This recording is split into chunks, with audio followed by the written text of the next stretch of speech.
Hey guys, how you doing today? This is John Klein with the $100 million podcast. Our $100 million guest today is Sean Horton. Sean, how you doing? Doing great, man. Good to see you again. Thanks for having me. Yeah, man, good to see you again. Super excited to hear from you, get some golden business nuggets from you. See how you've been doing, what you're doing now, and where you're going. So I'll kind of let you take over. Probably usually we like to start off from the beginning. What was your childhood like? Some life lessons from there, and your first job, and what things you learned from that. Sure. I am Sean Horton. I am currently the creative director at the Longhairs, a company dedicated to helping guys grow their hair out and maintaining it, and eventually with the goal of having them donate with us to our charity partners. And we run a big event every 5 years that benefits children with hair loss, our charity partners. So that's my current position. Formerly a commercial and documentary filmmaker, cinematographer, director, producer, kind of all around production guy. So that is sort of the work experience. To go back a little further, I am from San Diego, born and raised, adopted very young as an infant, and that's a whole other part of my story that we could go into maybe at another time. Um, Grew up, like I said, in San Diego, got into the Boy Scouts at a very young age, and was gifted a camera from my grandfather, which I brought on all of those campouts, most of those campouts through high school, and really fell in love with photography, film photography. It was a 35 millimeter. Um, and I decided in high school that I wanted to do filmmaking in some capacity. I really fell in love with the process of shooting and editing. Originally, I wanted to be an editor for Pixar. That was kind of the dream when I was in high school. I since have hated editing, so that didn't work out. But I went in the cinematography direction, and my first professional gig there was at a church here in San Diego, and I was doing their Sunday morning videos and event recaps and stuff like that, and would travel with them on missions trips and do the trip recaps for the missions trips. And after 2 years, I was recruited by a couple guys who attended the church with their families to a company called 4120. And at the time, this was 2000, I want to say 2010. I graduated high school in 2008. So around 2010, 2011, I was recruited to join their company. They were a wedding studio at the early stages of the DSLR revolution. So we got to play a pretty cool and significant role, I think, in really ushering in DSLRs into the wedding space. And that sort of progressed into doing reality TV. We actually shot a wedding of the best friend of the wife of an executive producer at NBC. So this EP at NBC saw this wedding video and was like, holy shit, this looks amazing. This is a wedding. Like, what the heck? I got to get these guys on our reality stuff. So he brought us on to a show called Ready for Love back in 2012, maybe 2013. And the show did terribly, but we had a blast. And I think they aired the first 4 episodes on NBC and then released the rest online because it just did not do well. So that was sort of our foray into reality TV. And then we got acquired by an advertising agency, and we moved into commercial work and documentary work. After about a year of that, the agency kind of life didn't really suit me. So I left to go freelance and still worked with the agency and the production company. And then that's kind of when I branched out on my own and got really into commercial photography and cinematography, directing. And about 4 or 5 years ago, decided like maybe this isn't the long term thing for me. And being boots on the ground wouldn't really serve me in my later years. So I started to figure out like how do I transition into a more of a leadership role, more of a director role, and identified a few brands that I really wanted to work with locally on a recurring basis. Built out a retainer offering for some local brands here, and I picked a couple up, and one of them was the Longhairs, and we transitioned that retainer into a full time position, and I've been there now for the last 4 years, and it has been awesome, a struggle, a challenge, but the best job I've ever had, and now here we are. Man, that's awesome. Did you start growing your hair out after you joined the long hairs or before? I started before. So weird. My barber, I had been going to see this barber for like 7 years, and he ended up, rest in peace, passing away. And so I decided, well, I'm going to start growing my hair out because he was the only guy who touched my hair for like 7 years. And then it just so happened that it kind of correlated with me picking them up as a retainer client. And then yes, once I got inside, I fully committed and drank the Kool-Aid, and now I'm a long hair. Nice, nice. I love that. I used to have hair down to my shoulders as well back in Oh, high rad. school. You Yeah, still got a that's full head, dude. You could do it again. yeah, yeah. Well, I tried it. It was a little longer than the last time when we talked on the thing. I just Yeah. recently got a haircut, but that awkward phase right there, that's Yeah, tough. it When my is. wife met me in high school, that's how she fell in love with me with my beautiful locks, you know.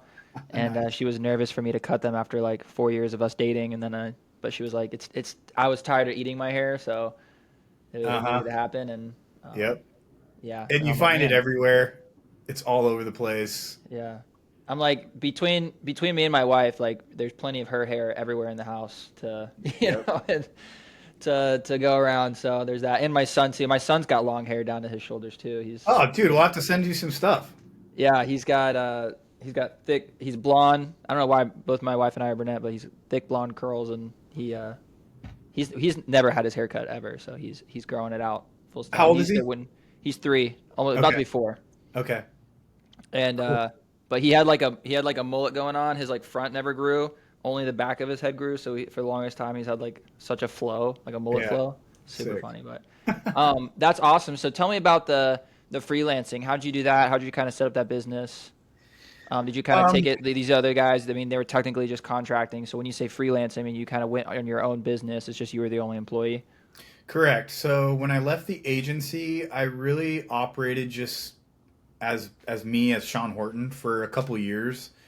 I had built a lot of relationships through the production sort of world over the 3 years I was at 2 to 3 years I was at 4120, and then the 1 year I spent at the agency. You meet a lot of people. It was a pretty big agency. I think about 60 people when I was there. So a lot of relationships that all those people then go to other agencies as they progress through their career. So um, really, after having left working at that agency, it took a while, for things to ramp up. I was still very young. I was like 20, 23, 24 at that time, and still pretty green in the industry, especially in the commercial world. Um, but networking, like, it's all relationships and maintaining those relationships. Uh, and so the freelance gig was really just like I just had to talk about it nonstop to everybody I met. Like, this is what I do. This is where I come from. This is my experience. This is what I'm trying to do. Um, it's the manifestation, the practical side of manifestation, where like you can think about this stuff in your head all the time, but you got to talk to people about it, and you got to make your wants known and your goals known.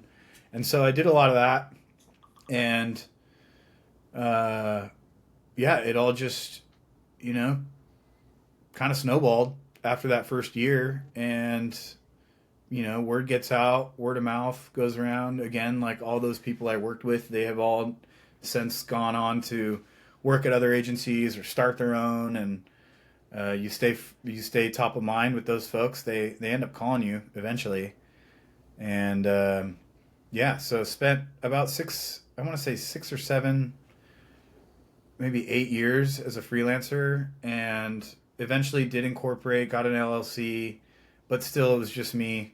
I hired quite a few people that I had previously worked with on projects. I'd hired them on my own projects, and eventually worked up to being the executive producer and the director on quite a few commercial gigs, and was able to put a lot of my friends to work, which was a lot of fun. Yeah. What is, if you could start being a freelancer again, kind of day one, what would you do differently? How would you actually like start? Um, I don't know if I would do anything differently. I think Well, then, if not, give us the steps on how to start being a freelancer successfully. you know what I would probably do differently. This might not be the answer to what you're looking for, but I probably would have quit smoking a long time ago. Like, Mm.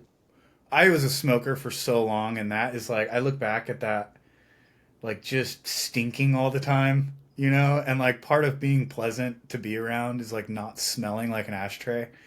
Um, so that's one, like, just kind of on a personal level, like that I would have taken my health and my appearance a little more seriously, Mm. in trying to be a professional.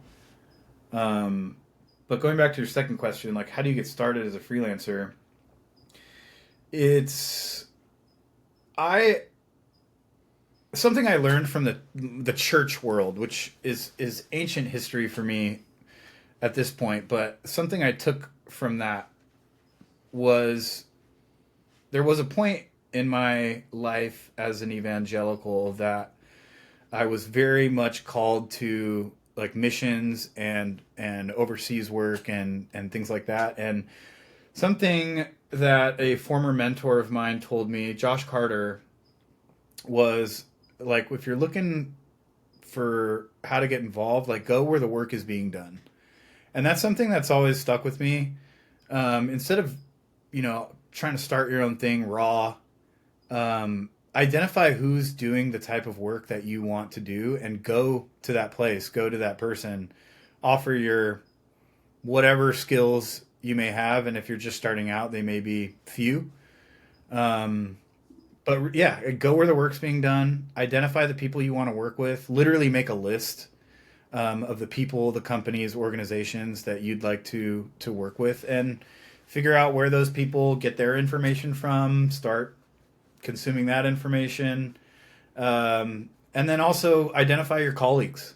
Identify who are the people who are at your level and maybe 2 or 3 steps ahead of you, and take them out for coffee. It's very flattering when somebody says, "Hey, I really like what you do and I'm interested in learning more. Can I buy you coffee?" Like, that is for guys like me who are like just trying to figure it out, and like trying to do a good job, and we're all kind of just taking one step at a time. So when somebody, younger or not as far along in their journey, comes to you and says, "Hey, I think what you're doing is really cool," that's like really flattering. And 9 times out of 10, they'll give you 30 minutes of their time, to talk to you about where they're at and what they've done. So yeah, I think those are some decent starting points. And networking, just getting out there and shaking hands, is probably will probably serve you the best, throughout Mm. your career. What's a good tip on networking that you found out after doing it for so long? Um, be the first to introduce yourself, like in any circle. I think if you can make it a practice to,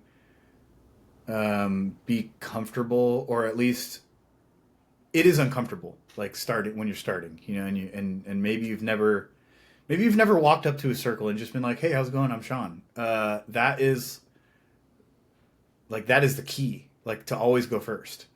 Um, it's a great way to make people feel more comfortable. It's a vulnerability, to open yourself up like that. I mean, I've done I've gone to so many networking events, stuff that's like not even in my wheelhouse really, like as the creative guy. But I've been to, email marketing conferences and web design, all kinds of stuff, just because it's directionally correct for me. Um, and it may not be like exactly the thing that I'm looking for or to learn from or whatever, but if it's directionally true, like I'll take a step in that direction. And then once you're in those circles, it's about just going first, being the first guy to introduce yourself, um, and yeah, be open. Mm. What's one of the biggest connections that you've made during one of these networking events? Um,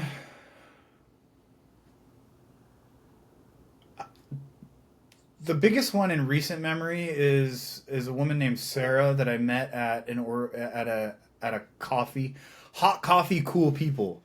It's an event put on by the One Club here in San Diego. That's a marketing professionals organization. They operate all over the U.S., perhaps even the world. But I went to one of their events and met her and was talking about how I do enjoy mentoring and coaching and it just so happened that one of her good friends was the the head of the mentorship program over at USD's School of Business. So I got involved with USD this semester, and I'm now a mentor for their School of Business students, and that's been really rewarding. Working with two students currently right now who are kind of on their way to figuring out what they're going to do next.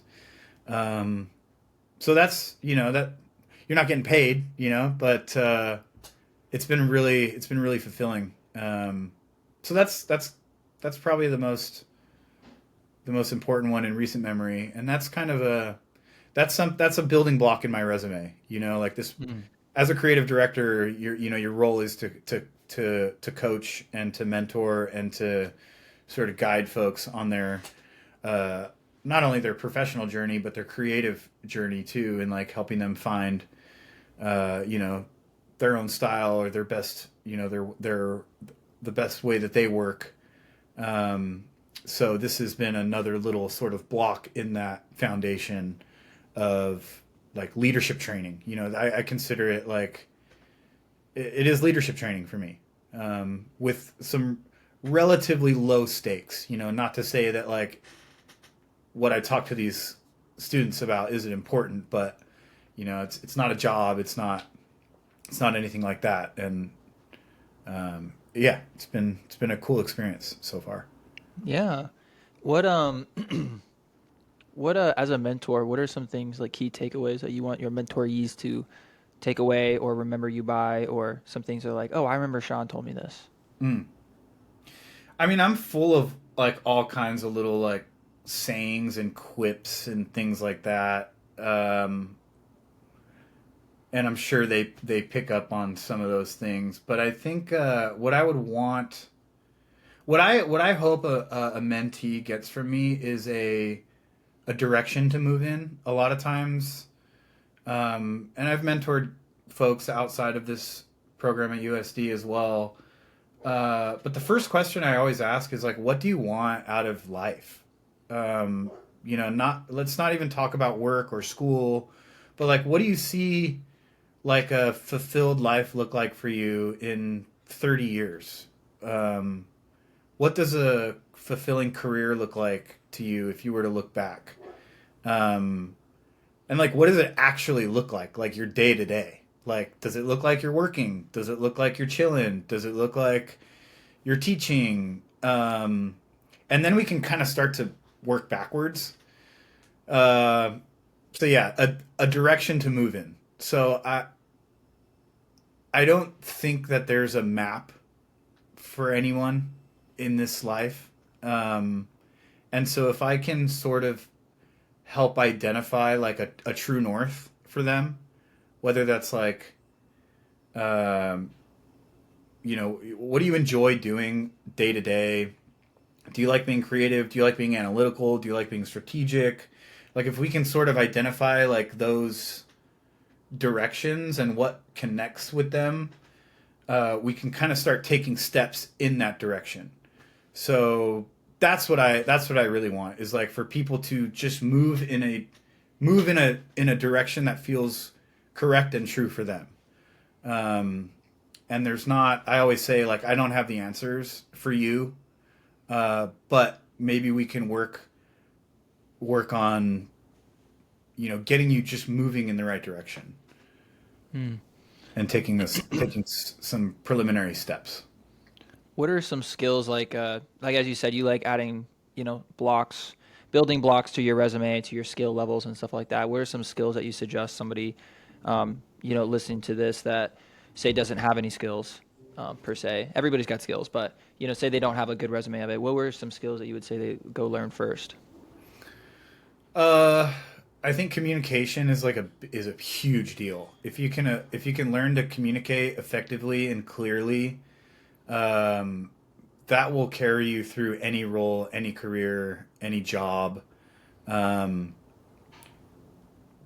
Part of the reason why ideas get shot down is because you haven't communicated them clearly enough and how they relate to the goals that the people you're working with are trying to accomplish. So if you can learn how to connect your ideas to the goals of the business or the organization or a client, I mean, at the end of the day, it's kind of sales. It's like pitching, sales, all that falls under the umbrella of communication and being an effective communicator. So that's a big one. Um, that's kind of more like high level. I think if you're like in the sort of creative, like I can speak to like the photography, cinematography side of things, like really learning the craft of photography, like at its basic form, composition, lighting, things like that. Like learn, go, Google, use ChatGPT, whatever you got to do. The resources are free. You can learn a ton of stuff online. Um, Find something that interests you and just dive in. Like pick up a book from somebody who's done it. Read their autobiography. Um, Learn from other industries. Read books. Uh, Learning to so communication's one. I think being a learner is another.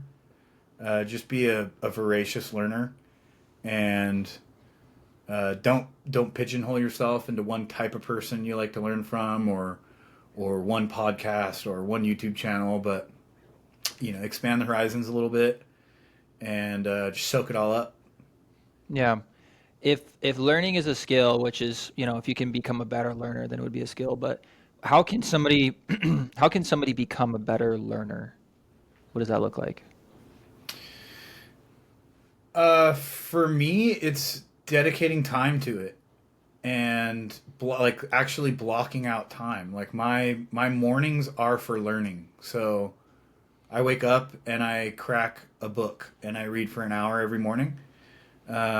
And typically those books are around strategy, marketing, um, sometimes it's learning a new skill like 3D modeling or whatever else it is that's kind of tickling my fancy at the moment. Diving into a YouTube channel, downloading whatever templates or assets they provide, and actually like making something. So to be a better learner, it starts with having dedicated time to learn, and then just diving in and trying stuff. I picked up the mandolin again recently, and I've been kind of noodling around on that, and that's just like I don't really have like a plan. It's just like I have this thing, and I sit down on the couch, and I turn on the TV, and I go to a YouTube channel of a beginner lessons for mandolin, and I just watch it and go along with it. It's I don't want to like complicate learning, like overcomplicate, like how do you become a better learner? It's just like make time to do it and then pick something you'd like to learn and spend an hour a week or two uh, on it and yeah, and just do it. Mm, I love that. How do you become a better communicator? What are the steps to actually do that? Reading, uh, reading words and expanding your vocabulary. Um, Do you think reading's more important? Like if there was a book, say, you know, a really good book, Think and Grow Rich, right? Napoleon sure. Hill. Um, Better to read, or because you think like the reading is actually more beneficial than say listening to it on a podcast and actually getting the information from the book? I Now a podcast, I mean a audiobook. Audiobook, sure. I mean, I know guys who swear by audiobooks. They like to listen to them on 1.5 speed and just blow through them, and that's cool. Like you'll pick up some stuff. But even reading, like I know that there's been studies that show that reading you retain more than listening. But even reading, you only retain 15 to 20% of what you're reading. Once you close that book, 85 80 to 85% of that goes out the window. So even just reading is hard to retain. So reading is better than listening.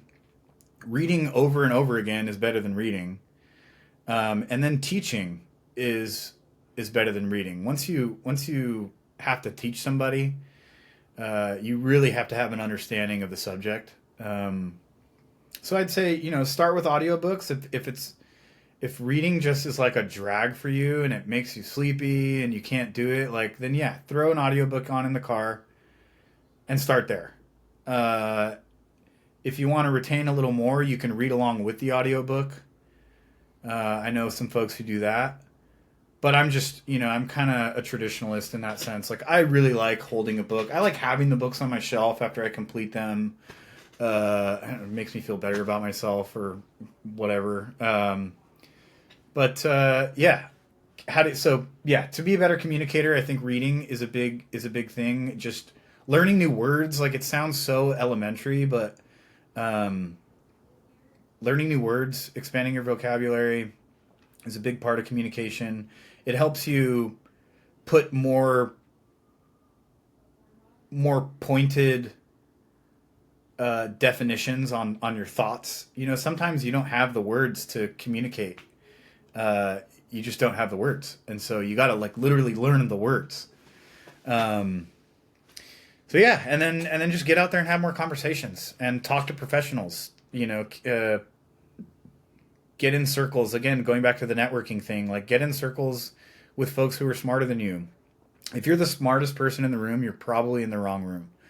Um, so listening to folks, listening's a big thing too, and just like yes, talking and communicating, but also learning how to just keep your mouth shut and like learn some stuff.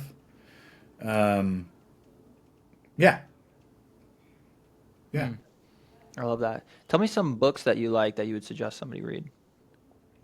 I'm reading the 7 Habits of Highly Effective People right now. That's a really good one. Stephen Covey, I believe, is the author of that one.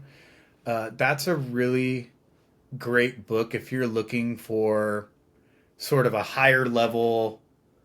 How do I operate in this game of life? That's a really good one. Super Communicators is another good book on communication.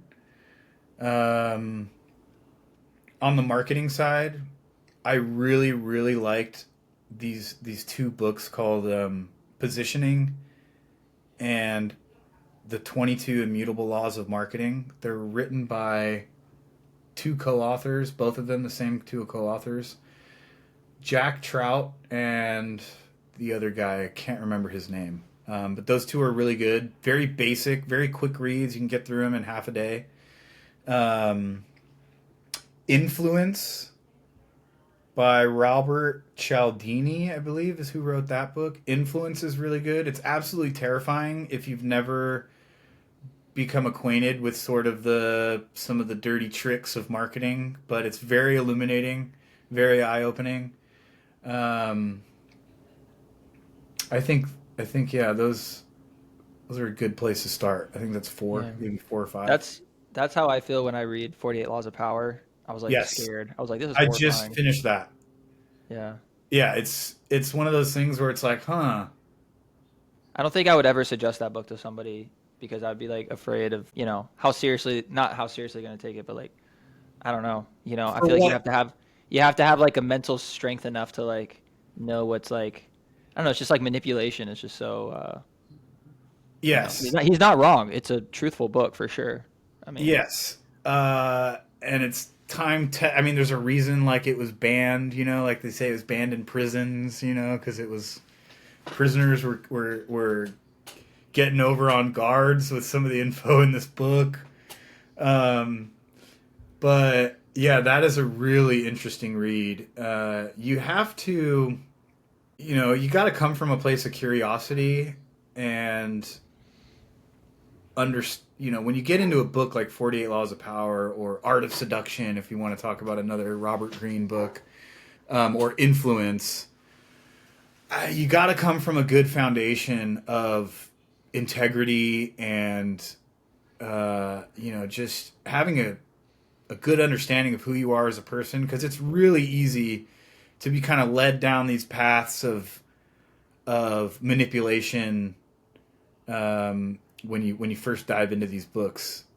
So yeah, I can't say I recommend those books to everybody. I think I would recommend those ones to folks who have a good understanding of who they are, how they operate. Because yeah, you can do some damage with some of the info in those books for sure. oh, for sure, for sure. Yeah, they're crazy. But I think, just as you said, books are so powerful, and educating yourself is the one thing. Somebody can lose their job tomorrow, but the skills that you learn, nobody can ever take away from you. So you can have everything taken away from you physically, but as long as you have your mental standing and your skills that you build up, you yourself are an asset. Invest into yourself, I think, is huge. Tell me some more ways that you as a mentor tell your mentees, or you would tell mentees to invest in themselves. Uh, Take care of your body. The mind will follow. Um, and if that's something you struggle with, like how do you get active or how do you start, on your fitness journey, just get outside and start walking. Just go for walks. I started calisthenics 3 years ago, and it started. I've been consistent for a little over 3 years now, and it all started by just going for walks. I did a 2 mile walk every day for like 2 months, and that's what really started the snowball. Um, Now I'm a full on like gym rat, and I'm having a blast with it, and it's just a part of me now, and I'm really enjoying it. So yeah, take care of your body. Learn, be a voracious learner. Reading. I mean, like I always go back to reading books, podcasts. Learn from the people in front of you. Yeah. Hmm. What kind of so where you're at now? Why the Longhairs? Why are you working with them? You stop freelancing, all of a sudden you're working with them as a creative director. How does that work? So when I was freelancing, it was hard. It's hard work. Like, it's not the glamorous job, that everybody thinks it is. It's a lot of fun. Like, don't get me wrong. Like, it's fun. There is, it is a little sexy, but that's the surface. The underlying nature of that work is like, it can be pretty backbreaking. Especially when you're traveling a lot and you're hauling gear and you're working 12-hour production days. After 6, 7 years of that, you're just kind of like, man, can I do this? A lot of people do, and my hat's off to them. A lot of people do it for 30, 40 years. But I knew pretty early on, like, this probably won't be sustainable. Just old injuries, and combine that with new injuries and getting older. I just knew I needed to sort of transition out of being the guy who holds the camera all the time. and is on a plane, every other week. So yeah, I built the retainer programs and got a few guys on retainer, and then transitioned with the Longhairs to their full-time creative director, which is a position that we kind of created together. They didn't have one when I got hired.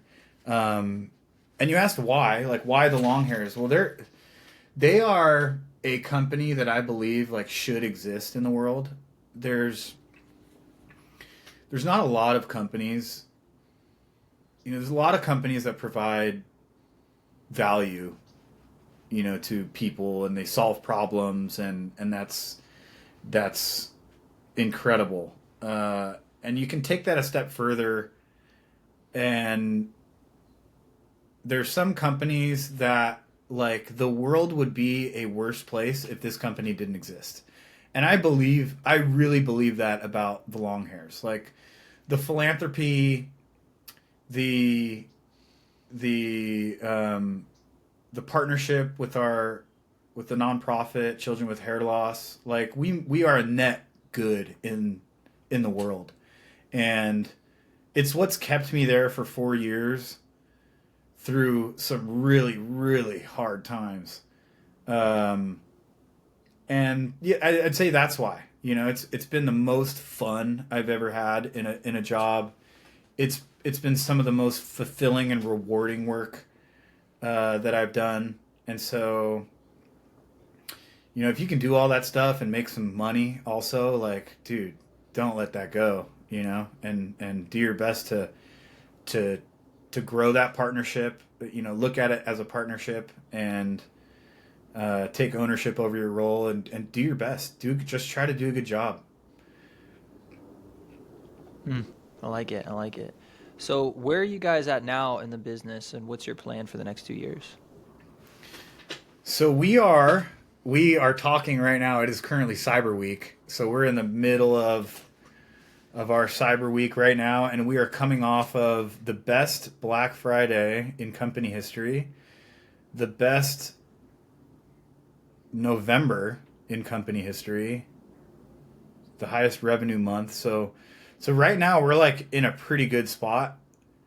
I would say the plan over the next year is to maintain steady growth, kind of get our feet under us a little bit. Like we've seen an 80% increase in revenue year over year, this year over last. And that has been just like a blistering, almost unsustainable pace. Like trying to keep up with inventory and ad spend and balancing, all those buckets and where do you put resources has been really hard. So the plan is like we've kind of established a new baseline this year in 2025. Let's maintain that baseline with a more sort of sustainable growth curve, and then introduce a couple of new things to the product offering over the next year or two, and hopefully hire some more help, and get the two boss guys out of some of the day-to-day stuff so they can really be, the vision casters that they're supposed to be. So yeah, that's kind of the plan. I love that. I love that. Anything else you have going on? I don't know if we talked earlier about some other things. Did you want to talk about that? Yeah, I think I'm ready to talk about this thing. This is a new product that I've developed. It's a comb. It's a detangling comb, and sort of, I guess before I show it, like, we are a company for guys with long hair, but as you can see, like, I have very straight hair. A lot of the other guys on the team have straight or wavy hair. So the curly haired guys in our community, we do think about them quite a lot, and we could be doing a better job at serving those guys and marketing to those guys. And part of that is like, what is a product just for those guys? So Detangling is an issue that guys with curly hair go through. So this is a product that I've developed over the last few months, which is really fast. To take a product from idea to prototype, and this is the prototype. So this is what we're calling the denarler, and it is a sweet looking comb that is the only one that I've seen that stands up like this. So really small shower footprint. You can slide it in between your shampoo bottles, and it's for detangling. So guys with curly hair, typically, they're not brushing their hair. Definitely not dry because it just turns into a big poof ball. So they're typically combing in the shower with like conditioner in their hair to get rid of the knots and tangles. But even your hands can cause some friction and some binding with the hair. So the idea here was like, how do you improve on nature's detanglers, which is your fingers, which are arguably the best thing out there for detangling curly hair. So how do you improve that? Well, you make something that's smoother and sleeker, that dries really nicely, that can also be used as a scalp massager with the curved tip structure there. So yeah, these are going out this week to some product testers, and we're going to get some feedback and hopefully some content. And we're planning on launching this sometime in 2026. There's still some details that need to be worked out, but we're really excited about this. And yeah, that's kind of the biggest thing on the horizon. And then just keeping up with new product releases of our flagship product. So our flagship product is hair ties for guys. This is what the company was started on. And these are a few of my favorite packs here: the black ties, the remains, and the rude boys. And yeah, we release new designs every month, and we kind of flush out old ones that aren't hot sellers anymore. So we'll continue to do that, and yeah, that's sort of the big thing on the horizon. And we kind of see this comb as the potential to be a big winner for us. So really trying to do this thing right, trying to take it to market correctly, trying to launch it right. So yeah, that's the big next thing. That's awesome. That's awesome. Do you guys have like an idea of how much you're planning on growing year over year, and what are some things that are going to specifically move that needle? Yeah, so we brought on a new media buying agency late in 2024, and when they stepped on the gas, like that's when we started to see that sort of meteoric, rise in sessions, conversions, clicks, and all that stuff on the advertising side. And so now that was in last October, so we've hit a year now, and we're starting to see that growth curve sort of level off a little bit, and we're basically maintaining now like a 20 to 30% growth based on last year's numbers. So Oh, wow. so this November was about 30% more than last November, and we're hoping to sort of maintain that over the next year. And even that is like kind of crazy. Yeah, So 30% year over year is pretty good.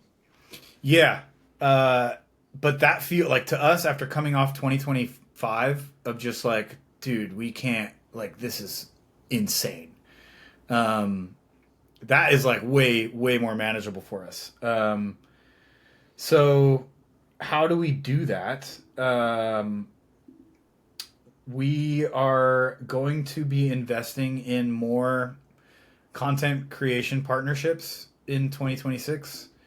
So identifying some guys who, really embody sort of the spirit of the Longhairs, and, who have good connections with their audience and are trusted, leaning into those guys, supporting those guys either financially or with product, and getting content out of that, and then kicking that over to our media buying agency, who's who's iterating on that content and creating new creative, and just feeding that machine through 2026 with fresh content. And then really getting back to our organic roots too. The company was really built on organic content and vlog style stuff, blog back when SEO was sort of like the hot thing, and it's like you got to have SEO. Now that's it's kind of shifting a little bit with AI and stuff like that, but getting back to the organic content and part of getting our CEO and our president, our two co-founders out of the day-to-day minutia of like writing emails and designing emails and stuff like that, like getting them out of that and putting them back into the seat of like the faces of the brand is going to be another piece of that puzzle. And then I think we want to, we've kind of talked about this. We haven't really made a decision yet, but getting back out there into sort of the world of our peers in our industry. So like going to the conventions, the hair shows. There's 2 big hair shows a year in LA. I think there's one in LA and one in Atlanta. But getting out there and just being us, like with in the industry, and that's going to be part of the strategy for the detangling comb too, is getting that out in front of our peers and colleagues in the industry, and establishing that authority. We are a small brand in the big sea of hair care. We're going up against some pretty heavy hitters, the Squatches and the Hims and the Old Spices. They are like, those are billion-dollar brands, and we're playing in a pretty big pond. So just trying to make small gains, claim our land, hold our land, and just keep advancing. That's sort of the vision for 2026. That's awesome, man. That's awesome.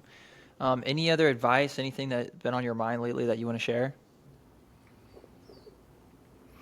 You had said something interesting, like on our pre-call, which was, this call is also about your personal brand and things like that. And it's more than just like a conversation about the company you work for and the strategy and all that stuff. And it got me thinking back to my early days in freelance and becoming acutely aware of your personal brand. And I would say I've had probably 10 years behind me now of like really building the Horton brand. And I've always kind of had the thing in the back of my mind, like what would someone find if they Google Sean Horton, San Diego, or Sean Horton marketing, and then trying to identify the places where I can kind of insert my name and then maybe show up in those pages. So this like authority word that gets thrown around a lot, establishing yourself as an authority. I started doing that, I think pretty early, probably too early, when I didn't really have the chops behind me. But I remember trying to identify places where I could sort of insert myself and maybe share some of the things that I had learned. One of them was like I could write for blogs, like photography blogs. So started doing that and wrote for F-Stoppers for about a year, and that's a pretty big community in the photography space, and taking opportunities like this to talk to people and just sort of share like whatever it is that I have to offer.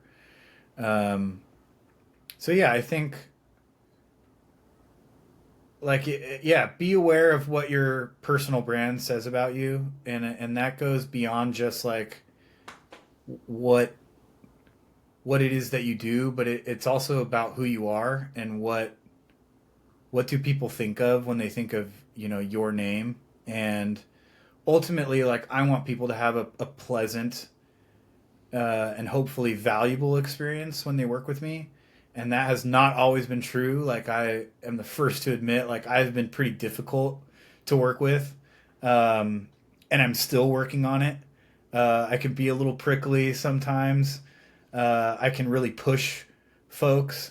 But I think, like, looking back over the course of this, 15, 16 years in the creative industry, like, I can say pretty confidently that the folks that I've worked with, like, have had a good experience. And if you can make the experience of working with you a pleasant one and a valuable one, then people will continue to come back.